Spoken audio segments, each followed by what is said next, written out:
University of Massachusetts, Dartmouth. On campus a day later, everyone is talking about what happened at the marathon. We talked about the bombing for like about 5 minutes. Everyone, including Dzhokhar Tsarnaev and classmate Zach Betancourt. He seemed very nonchalant. He didn't seem like nervous or anything. He was like, yeah, I haven't been doing much lately, so I decided to come to the gym. As Dzhokhar heads to the gym, Copley Square has become a crime scene, and forensic teams sift through the debris. They find pieces of the pressure cookers, remnants of the backpacks, and a twisted fuse. FBI analysts are also poring over surveillance footage. We watched that video hundreds and hundreds of times to detect any anomalies and to try to detect any suspicious activity. Anomalies like this: the man in the white hat who, after the first blast, doesn't even flinch. So it was the absence of reaction. Your normal reaction, right? If you hear a loud noise, you automatically will shift your head toward the direction of that loud noise. He didn't do that. He was unfazed, and that was the thing that really stood out. A crucial lead to follow. We started retracing, back this up. Do we see him with anyone else? And then we do. We do see him with an individual wearing a black cap. Investigators believe they have identified their suspects, but they don't have their names. We are releasing photos of these two suspects. They are identified as Suspect 1 and Suspect 2. The two brothers are now the most wanted fugitives in America. They knew that with their photos out there, they were going to be identified quickly. After months of carefully planning their attack, the Tsarnaev brothers have failed to plan their escape. It was obvious that the two brothers had little idea and little planning as to what they were going to do next. Dzhokhar texts his friend, "If you want, you can go to my room and take what's there." As reality hits, his friends grab Dzhokhar's laptop and backpack with fireworks, which later turn up in a landfill. I think, honestly, with just the videos and the photos, they could have successfully fled immediately following the bombing. But they are definitely running now. So within days of the act, they're actually committing other criminal acts to just essentially make their getaway. The brothers only have one gun. In search of another, they confront MIT police officer Sean Collier. You could see that Collier drives up in his cruiser and parks there, and you see these two images in dark, and they come walking quite deliberately down this pathway. After a struggle, Collier is shot multiple times at close range. The brothers run from the scene. All units respond. Shut up. Officer down. Officer down. They killed him, murdered him in cold blood, and then tried to take his weapon.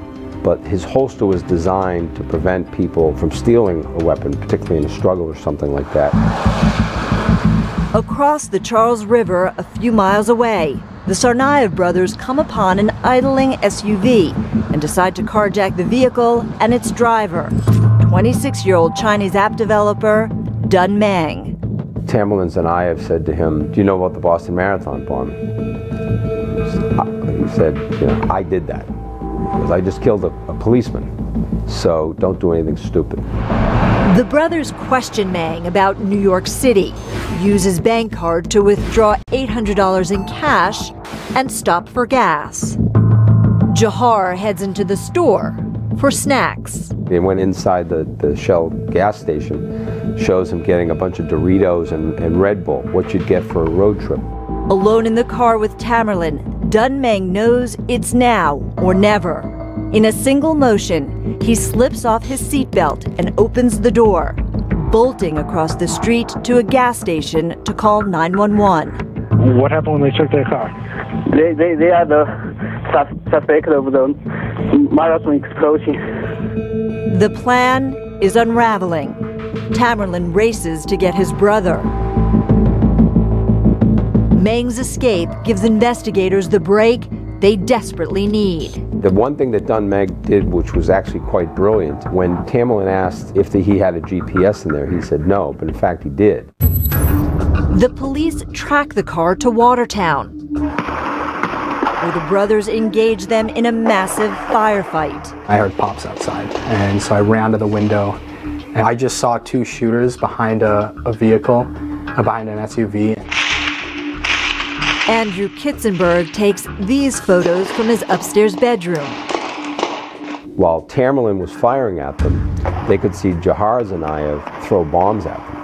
And then they saw him grab what turned out to be another pressure cooker bomb, like the ones that were left on Boylston Street at the Marathon. This one he hurled with quite a bit of effort because it was so heavy. I actually saw the spark from the bomb, and that's when I immediately hit the ground. I could feel it shake the house.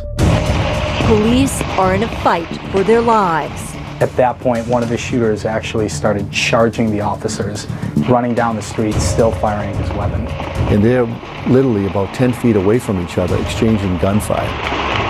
And then he runs out of ammunition, the bad guy. The bad guy, Tamerlan, throws his empty gun at officers, who then tackle him to the ground. When Jahar saw what was going on with his brother, he jumps into the Mercedes SUV and comes back at the cops who are on top of his brother.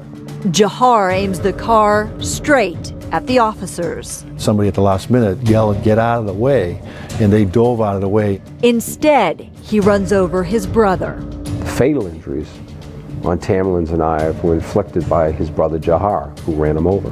Jahar Tsarnaev makes his escape. He is wounded and bleeding and looking for a place to hide. Coming up next, a city on lockdown. We're asking people to shelter in place, in other words, to stay indoors with their doors locked